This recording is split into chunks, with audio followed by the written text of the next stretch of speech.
Pero, ang maganda ang okay kay Dennis, yung parang, alam niya siguro mag-adjust or gumawa ng effort para dun sa kapartner niya.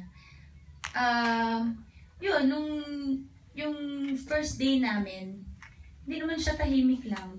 Yung may mga, syempre parang step by step, diba? Baby step na na parang kada shooting, mas okay yung usapan namin, hindi lang sa tungkol sa movie, tungkol din sa mga buhay, sa mga, anyway, yung may mga nadidiscover ako sa kanya kada shooting namin.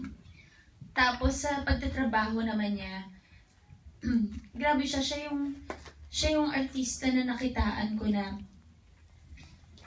yung script niya, yung talagang per eksena niya ata, yung may parang may marker, minsan may notes, minsan yung gano'n, yung parang ako nga nahiya ako kasi hindi ko katabi lagi yung script.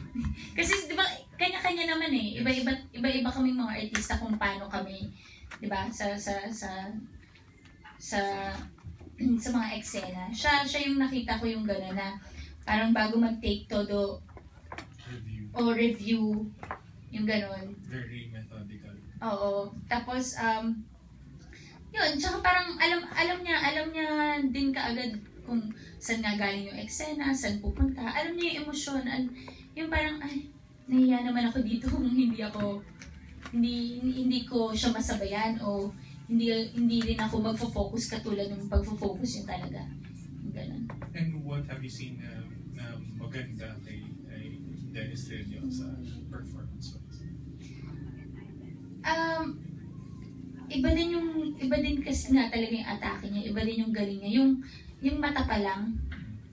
Oo, kahit wala siyang sabihin, yung parang, okay, gets ko na yung sinabi mo. Yung parang, yun, pag yung katrabaho mo din talaga siguro, yung iba magbigay, iba ramdamin ang mga eksena, yung talagang madadala ka. Kaya sobrang thankful din ako talaga kasi sa bawat eksena, pinaparamdam niya sa akin na team kami, na parang walang sapawan. Parang kung bigayan talaga. Yun. And how about Richard Yap? So medyo parang May December affair din yung medyo nangyayari sa inyo sa movie.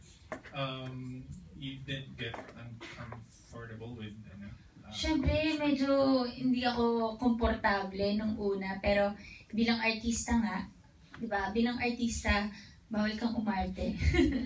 Kailangan mong gawin yung trabaho mo. Tsaka, nabasa mo na yun sa script eh.